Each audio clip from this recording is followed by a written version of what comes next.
ইসলাম মানে অন্যরকম হৃদয় কাড়া আলো, ইসলাম মানে চেষ্টা করা হতে আরো ভালো, ইসলাম মানে মায়ায় ভরা মধুর কোনো ফুল, ইসলাম মানে জানা মাত্র ছেড়ে দেয়া ভুল।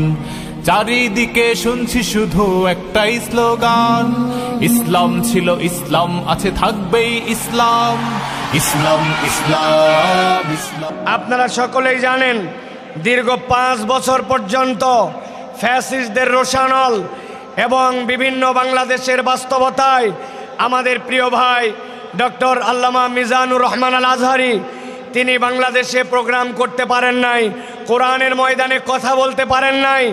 আজকে এই ময়দানের মাধ্যম দিয়ে ভাই আবার আমাদের সামনে কোরআনের তাফসীর পেশ করবেন।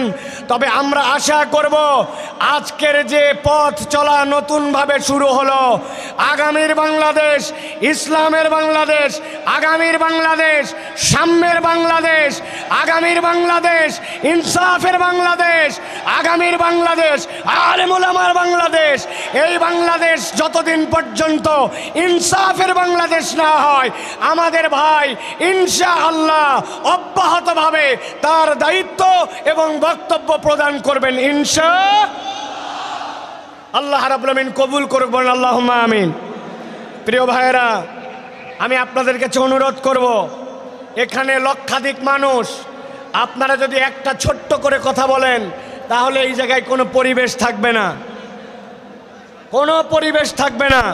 আমি প্রথমে আমার ক্যামেরাম্যানদেরকে বলবো, আমার মিডিয়ার ভাইদেরকে, আল্লাহর ওয়াস্তে চোখের ইশারায় কাজ করেন, আর কোনো কথাবার্তা বলা যাবে না। রাজি আছেন ইনশাআল্লাহ? কোনো কথা হবে না।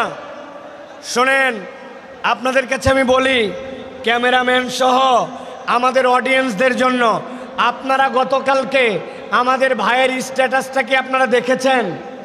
উনি বলেছেন এইটি ইনশাআল্লাহ ওয়ার্ম আপ। ওয়ার্ম আপ মানে কি? গা গরম করার খেলা, গা গরম করার ম্যাচ। ভাই এটা রূপক করতে বুঝিয়েছেন। আপনাদের বিহেভিয়ার, আপনাদের আচরণ, আপনাদের পরিবেশ, এইগুলা দেখে নেক্সটের প্রোগ্রামের জন্য আপনাদের কি করণীয় এবং আপনাদেরকে অ্যালাউ করা হবে কি হবে না এই সিদ্ধান্ত আসবে। সুতরাং আমরা এমন কিছু না করি যেটা আমাদের মাহফিলের সৌন্দর্য নষ্ট করে। আমরা সকলে সেই দিকে সচেতনভাবে খেয়াল রাখি। আমরা সকলে মিলে যদি একটা চমৎকার পরিবেশ উপহার দেই, তাহলে ইনশাআল্লাহ আমরা এটা প্রমাণ করতে পারবো যে কোরআনের ময়দানের জন্য, তাফসীরের ময়দানের জন্য বাংলার মাঠ প্রস্তুত আছে ইনশাআল্লাহ। প্রত্যেকটা জেলা, বিভাগ, বিভিন্ন জায়গায় আমরা প্রোগ্রাম করতে পারি, ঠিক কিনা? এই জন্য আমাদের সহযোগিতা দরকার। আল্লাহ আমাদের সকলকে এই সহযোগিতার মন মানসিকতা নিয়ে কোরআনের পক্ষে কাজ করার মতো তৌফিক দান করেন, বলেন আল্লাহুম্মা আমিন। প্রিয় ভাইয়েরা, জুমা পূর্ব এই সংক্ষিপ্ত অধিবেশনে আমি আপনাদের কাছে মূল্যবান একটি বিষয় থেকে সংক্ষিপ্ত কিছু কথা বলবো। প্রিয় ভাইয়েরা, সময় অত্যন্ত সংক্ষিপ্ত, কিন্তু বিষয়টা অত্যন্ত গভীর। আজকে আমরা এই সংক্ষিপ্ত সময়ে যে বিষয়টিতে কথা বলতে চাই সেটি হচ্ছে, মানুষ এই দুনিয়ার জীবন যখন শেষ করবে, দুনিয়ার জীবন শেষ করে মানুষ আবার আল্লাহ রাব্বুল আলামিনের সামনে যাবে। যখন মানুষ আল্লাহ রাব্বুল আলামিনের সামনে যাবে এবং আল্লাহর কাছে তার আমলনামা নিয়ে উত্থিত হবে, দুনিয়ায় যেরকম ঘরে পর্দায় সকল মানুষ একসাথে থাকে, ওই দিন আল্লাহ রাব্বুল আলামিনের সামনে সব মানুষ একভাবে উঠবে না। হাসরের ময়দানে মানুষদেরকে আল্লাহ রাব্বুল আলামিন হিসাবের বেলায় 4 দলে বিভক্ত করবেন। হাসরের দিনে হিসাবের বেলায় মানুষ কয় দলে বিভক্ত হবে? সকলে কথা বলেন নাই, সকলকে একসাথে বলতে হবে। হাসরের দিনে বিচারের বেলায় মানুষ কয় ভাগে বিভক্ত হবে? সকলে হাতগুলা নিচে নামান। আমি যখন জিজ্ঞাসা করব, সব কথা বন্ধ, সব কথা বন্ধ করে আপনাকে এখন আলোচনার কথায় উত্তর দিতে হবে। হাসরের দিনে বিচারের বেলায় মানুষজন কয় দলে বিভক্ত হবে? 4 দলে। গভীর মনোযোগে শোনেন, আমরা সংক্ষিপ্ত সময়ে 4 দলের পরিচয় এবং কোন দল আল্লাহর কাছে সফল হিসেবে বিবেচিত হবে সেই দলে যেন আমাদের নাম অন্তর্ভুক্ত হয়, সেই কথা কয়টি শুনেই আমরা ইনশাআল্লাহ আমাদের কথা শেষ করব। আল্লাহ যেন আমাদেরকে আমলের নিয়তে কথাগুলি শোনার তৌফিক দান করেন, বলেন আল্লাহুম্মা আমিন। আল্লাহ রাব্বুল আলামিন কুরআনুল কারীমের সূরা মুমিনের মধ্যে আল্লাহ রাব্বুল আলামিন কিয়ামত পর্যন্ত আগত মানুষদের জন্য বলছেন, দুনিয়ার মানুষ ভালো করে খেয়াল করো। আল্লাহ বলছেন, আফা হাসিবতুম আন্নামা খলাকনাকুম আবাসা, তোমরা কি মনে করো নাকি তোমাদেরকে দুনিয়াতে অযথায় বিনা কারণে কোন রকম আল্লাহ রাব্বুল আমিনের উদ্দেশ্যহীন তোমাদেরকে সৃষ্টি করা হয়েছে নাকি? আল্লাহ বলছেন, না, দুনিয়ার মানুষ তোমাদেরকে বিনা কারণে উদ্দেশ্যহীনভাবে সৃষ্টি করা যেমন হয় নাই, সেরকম এইটাও তোমরা ভাবো নাকি?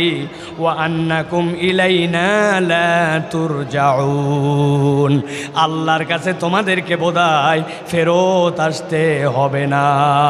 আল্লাহ এর দ্বারা বোঝাতে চান, বান্দা তোমাকে অযথায় সৃষ্টি করা হয় নাই, আবার আল্লাহর কাছে তোমাকে ফেরত অবশ্যই আসতে হবে, ঠিক কি না? দুনিয়ায় অনেক নাস্তিকেরা আছে, নানান ধরনের ইসলামের বিপক্ষে কথা বলে, কোরআনের বিপক্ষে কথা বলে। আমরা মাঝে মাঝে বলি দুনিয়ায় কোরআনকে অস্বীকার করুক, এরকম দুঃসাহস অনেকে দেখায়, অনেক কথা বলে, কিন্তু তাদের কাছে আমাদের চ্যালেঞ্জ, পুরা কোরআন তোমাকে অস্বীকার করতে হবে না। তোমার যদি সাধ্য থাকে, আল্লাহ কোরআনুল কারীমের মধ্যে বলেছেন, কুল্লু নাফসিন যায়িকাতুল মাউত, এই দুনিয়াতে যে জীবন নিয়ে এসেছে তাকে মৃত্যুবরণ করতে হবে, পুরা কোরআন অস্বীকার করতে হবে না। তোমার সাধ্য থাকলে 100, 150, 200 বছর বেঁচে দেখাও। দুনিয়ার মানুষ তার জীবন যদি তাকে মৃত্যুর স্বাদ গ্রহণ করতে হয়, তাহলে ওই মানুষ যেরকম কোরআনের একটা আয়াতকে অস্বীকার করতে পারে না, আল্লাহ বলছেন তুমি যতই লাফাও না কেন, প্রকৃতার্থে তুমি আল্লাহর বিধানের বাইরে যেতে পারবে না। আল্লাহ রাব্বুল আমিন বলছেন, যেহেতু আল্লাহ রাব্বুল আমিন তোমাকে অযথা সৃষ্টি করেন নাই, আল্লাহ রাব্বুল আমিন তোমাকে যৌক্তিক কারণে তার কাছে ফেরত আসতে হবে, এটাও স্মরণ করায় দিচ্ছেন। এবার আল্লাহ নিজের পরিচয় দিচ্ছেন, ফাতাআলাল্লাহুল মালিকুল হক লা ইলাহা ইল্লা হুয়া রাব্বুল আরশিল কারীম।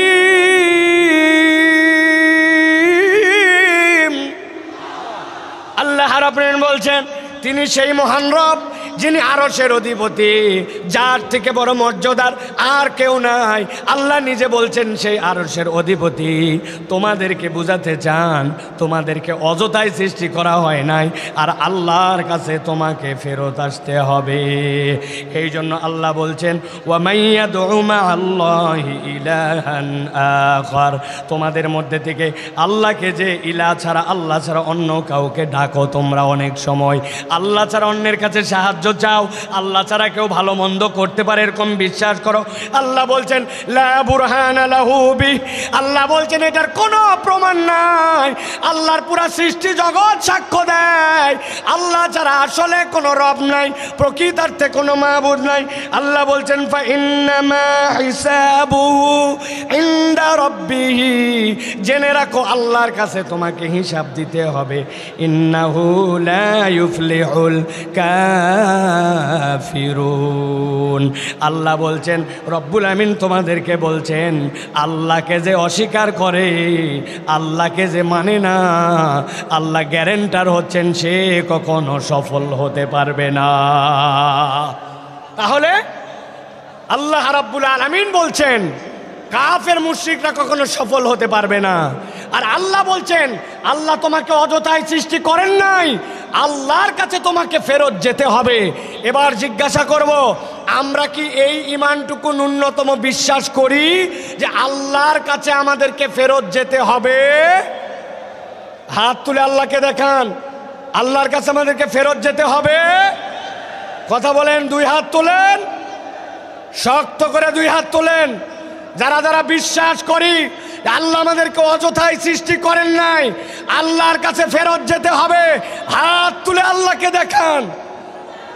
থামেন, এই বসো, হাত সোজা করেন, হাত নামাবেন না, কোনো কথা বলবেন না, একটা কথা হবে না। আপনারা বসেন, কেউ দাঁড়াই থাকবেন না, হাত সোজা করেন। হাত নামাতে বলি নাই, বসতে বলছি। সকলকে আমি 10 সেকেন্ড সময় দিলাম, আপনাদের যত কথা আছে 10 সেকেন্ড বলেন। কথা বলেন, এই ডানে মামে কথা বলেন, এই সামনে কথা বলেন। 10 সেকেন্ড, কথা শেষ, আপনাদের কথা শেষ। হাত সোজা করেন, শক্ত করে হাত সোজা করেন। এবার আল্লাহর নামে একটা রণহুঙ্কারের তাকবীর দিব। এই তাকবীরের পর আর একটা শব্দ হবে না। রাজি আছেন আপনারা? পেকুয়ার ময়দানে আজকে যত তাকবীর দিয়েছেন, এই তাকবীরটা সবচেয়ে বলিষ্ঠ কণ্ঠে আল্লাহর জন্য দিতে হবে। রাজি আছেন? যারা আছেন তারা হাত শক্ত করে তোলেন, শক্ত করে তোলেন। সোজা হয়েছে? এবার হাতটা বুক বরাবর না, নেই বরাবর, বুক বরাবর নিছেন সবাই। এবার আমি লিল্লাহে তাকবীর বললে হাত দুটো উপর দিকে ছুঁড়ে দিয়ে আল্লাহু আকবার বলতে হবে। পারবেন সবাই? পারবেন সবাই? রেডি সবাই? এরপরে আর কোনো কথা হবে? হবে? কাতার নিয়ে বসেন, ডানে যারা আছেন বসেন, জুমার নামাজ হবে এক্ষণে। কাতার নিয়ে বসেন সকলে। সকলে রেডি আছেন? আর কোনো কথা হবে? রেডি তাহলে সকলে। এটা প্রমাণ দিতে হবে। আমি লিল্লাহে তাকবীর বললে আকাশের দিকে হাত ছুঁড়ে দিয়ে আল্লাহু আকবার বলবেন। পারবেন ইনশাআল্লাহ? দেখে একটা তাকবীর দেন। লিল্লাহে তাকবীর, লিল্লাহে তাকবীর। আল কোরআনের আলো, আল হাদিসের আলো, তোমার নেতা আমার নেতা, তোমার নেতা আমার নেতা। আলেম ওলামা যেখানে, আলেম ওলামা যেখানে, আল্লাহর আইন যেখানে, লিল্লাহে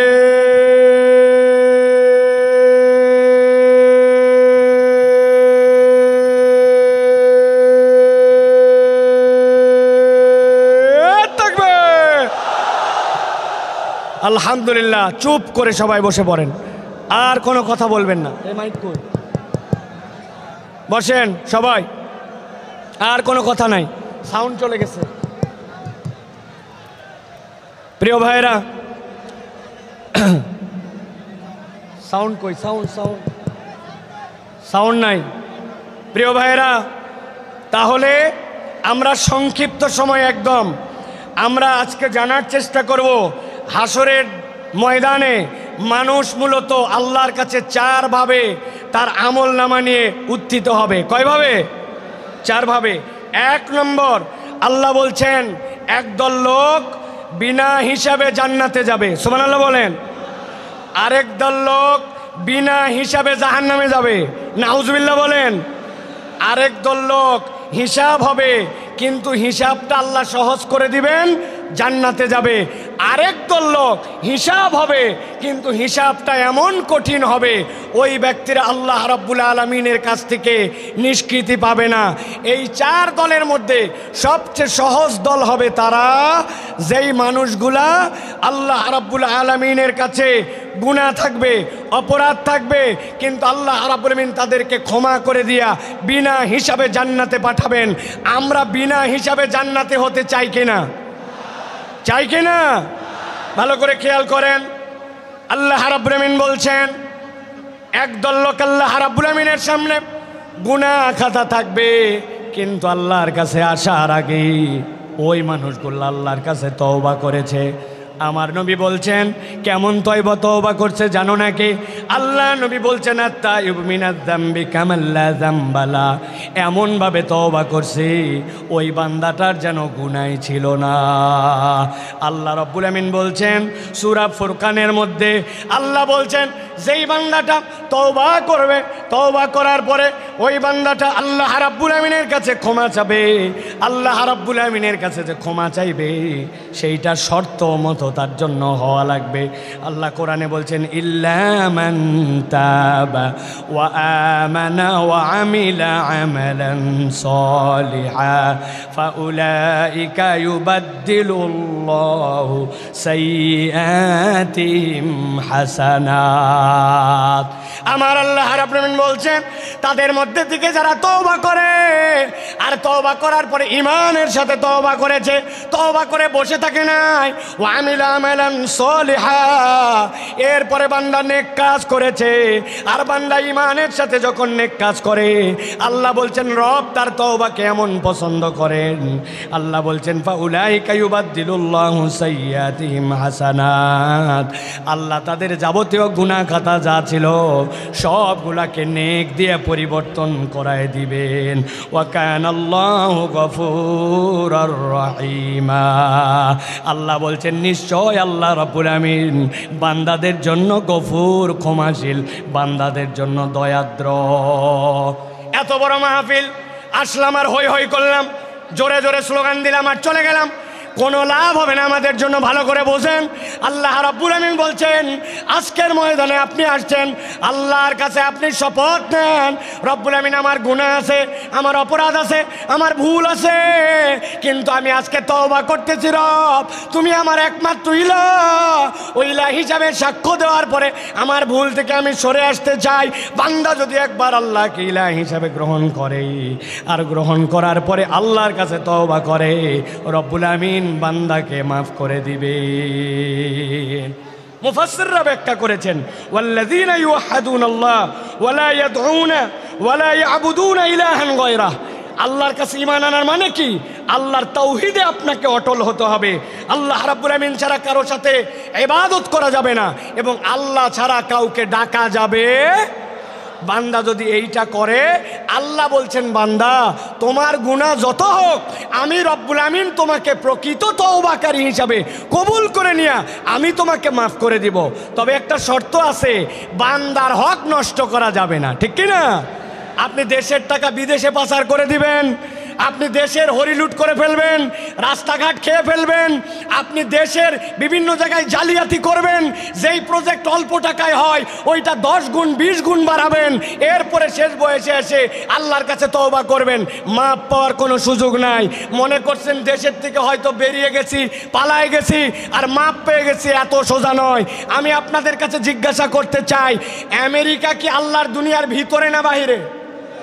কথা বললেন না। আমেরিকা আল্লাহর দুনিয়ার ভিতরে না বাহিরে? কানাডা কি আল্লাহর দুনিয়ার ভেতরে না বাহিরে? ফ্রান্স কি আল্লাহর দুনিয়ার ভেতরে না বাহিরে? আমাদের পাশের দেশটা কি আল্লাহর দুনিয়ার ভেতরে না বাহিরে? বললেন না যে আল্লাহর দুনিয়ার ভেতরে না বাহিরে? আপনি কেমনে ভাবলেন আশপাশে পালায় যে আমি চির মুক্তি পেয়ে গেলাম? আমি আমার ভাষায় বলি, ফুটবল খেলা মাঝে মাঝে শুরু হয় সেন্টার থেকে বল নিয়ে খেলতে খেলতে এপা ওপা করে ডিয়ের মধ্যে যায়, ডিয়ের মধ্যে থেকে এরপরে গোল দিকে কিক করে। আপনার কেবলমাত্র দৌড়ানি শুরু হয়েছে, এখনো বহুত দৌড়ানি বাকি আছে। আল্লাহর ধরা সবচেয়ে বড় ধরা। আল্লাহ ধরে না কিন্তু ধরলে আল্লাহ ছাড়ে না, ঠিক কিনা?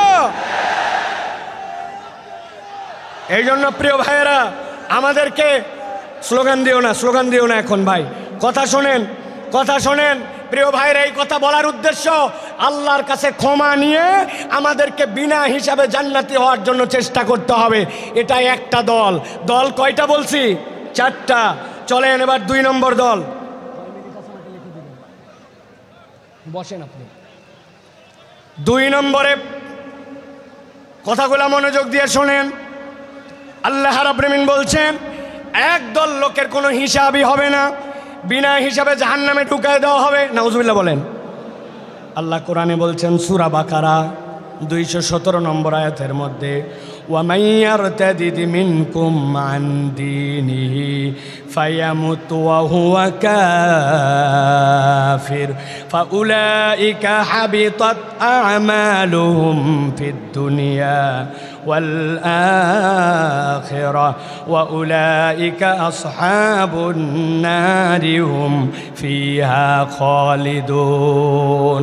আল্লাহ বলছেন একদল লোক অতি পণ্ডিত হয়ে যায়, আল্লাহর দিনের উপরেই ছিল, কিন্তু এমন বুঝ আনছে, বুঝ এনে মুরতাদ হয়ে গেছে, আল্লাহর দিন থেকে সরে গেছে। সে অনেক সময় বুঝে মুরতাদ হয়, অনেক সময় না বুঝেও মুরতাদ হয়। আমাদের দেশে না বোঝা একদল মুরতাদ আছে, এদের ঈমান বোঝানো আমাদের জন্য জরুরি। ছোট্ট করে বোঝানোর জন্য বলি, আমাদের দেশে এরকম মুসলমান আছে কিনা নামাজের ইসলাম পছন্দ করে ও রোজার ইসলাম পছন্দ করে, জাকাতের ইসলাম পছন্দ করে, কিন্তু যেই না বলা হয় চোরের বিচার আল্লাহর আইন দিয়ে করা হোক, দেশটা আল্লাহর আইন দিয়ে চলুক, খেলাফত অনুযায়ী দেশটা পরিচালিত হোক, সেই না ওই নামাজি হাজি সাহেব পর্যন্ত রাজি থাকে না। এরকম মুসলমান আছে কি না? উল্টা আমাদেরকে বলে, সাইফুল্লাহ ভাইকে তো কোনো দলের লোক মনে করতাম না, কিন্তু উনিও তো দেখি দলের কথা বলে। আল্লাহর দ্বীনের পক্ষে কথা বললে, আল্লাহর আইনের পক্ষে কথা বললে দল খুঁজে নামে পরিচয় দেয়, আসলে এইগুলা মুনাফেক মার্কা মুসলমান। ভালো করে বোঝেন, আল্লাহ বলছেন কেউ যদি আল্লাহর দিন থেকে মুখ ফিরায় নাই, ফায়ামুত ওয়া হুয়া কাফির, এই অবস্থায় যদি মারা যায় তাহলে সে কাফের। আল্লাহ বলছেন আর কেউ যদি কাফের অবস্থায় এরকম করে মুরতাদ হয়ে মরে যায়, ফাহাবিতাত আমালুহুম ফিদ দুনিয়া ওয়াল আখিরা ওয়া উলাইকা আসহাবুন নারি হুম ফিহা খালিদুন। এই মানুষগুলাকে চিরস্থায়ী জাহান্নামে ঢুকানো হবে, এদের কোনো বিচার হবে না, সরাসরি জাহান্নামে যাবে। অতএব যাই করি নাই করি কখনো আল্লাহর দিনের থেকে মুখ ফিরানো যাবে না, আর নিজের পণ্ডিতি খাটায়া আল্লাহর বিধান নিয়ে কোনো বাজে কথা বলা যাবে না, ঠিক কি না? খুব সাবধান প্রিয় ভাইরা। আল্লাহ রাব্বুল আলামিন কুরআনুল কারীমের মধ্যে বিস্তারিত কথা বলেছেন, সংক্ষেপ সময় এই জন্য আপনাদের কাছে বোঝানোর জন্য বলছি। মুরতাদ কিভাবে হয়?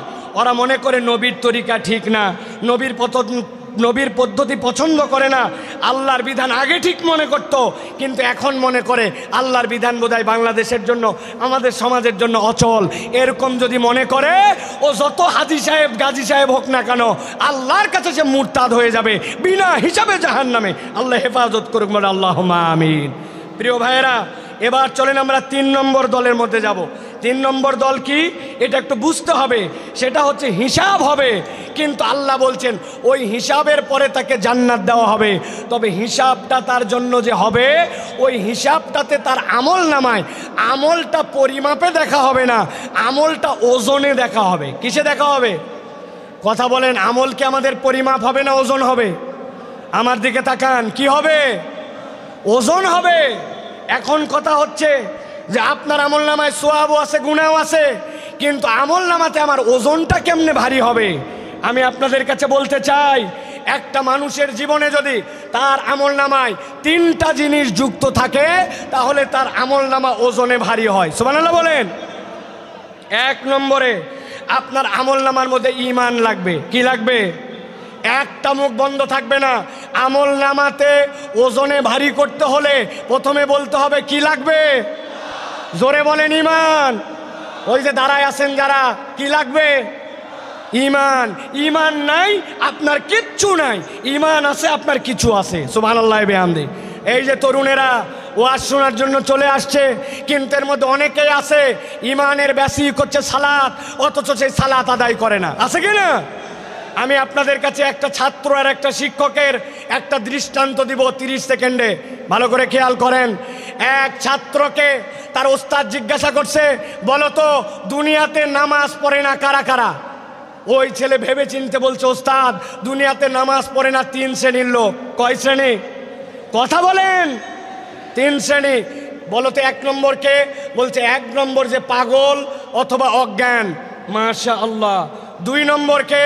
বলছে ওস্তাদ 2 নম্বর যে মৃত, সে নামাজ পড়ে না। মরা মানুষ নামাজ পড়ে? উল্টা নামাজ পড়া লাগে। বলছে মাশাআল্লাহ। এবার 3 নম্বর বলো। বলছে 3 নম্বর হচ্ছে যে অমুসলমান। তাহলে নামাজ পড়ে না কয় শ্রেণী? 1 নম্বরে পাগল অথবা অজ্ঞান বলেন, 2 নম্বরে মৃত, 3 নম্বরে অমুসলমান। এবার পেকুয়ার লক্ষ মানুষকে সামনে নিয়ে জিজ্ঞাসা করতে চাই, যারা এখানে আছেন দাঁড়ায় বসে দূরে কাছে, আমরা কি পাগল অথবা অজ্ঞান? আমরা কি মৃত? আমরা কি অমুসলমান? আপনি কিন্তু ফাইসে গেছেন। আপনি আগামীকালকে নামাজ পড়েন নাই, বলছে এই তুই কি পাগল? বলছে না। তাহলে মরা না, অমুসলমান না। তো আপনি পাগল না, মরা না, অমুসলমান না, আপনি নামাজ পড়বেন না, তা হবে না, ঠিক কি না? ঈমানের পরে সবচেয়ে গুরুত্বপূর্ণ এইটা হচ্ছে আপনার আমার জন্য সালাত। তাহলে আমলে ওজন বাড়ানোর জন্য কাজ 3টা। 1 নম্বর ঈমান লাগবে। কি লাগবে? 2 নম্বর লাগবে নিয়ত সহি লাগবে, আপনার নিয়তটা বিশুদ্ধ লাগবে। নিয়ামতুল্লাহ নিজামির কথা, মোটরসাইকেলে আসতে আসতে আমার চোখটা ছলছল হয়ে গেছে। বল সাইফুল্লাহ ভাই, এত লক্ষ লক্ষ লোক দেখানোর জন্য আয়োজন করি নাই। আমার আব্বা ইন্তেকাল করে গেছেন, এলাকাবাসী অনেক মানুষ মারা গেছে।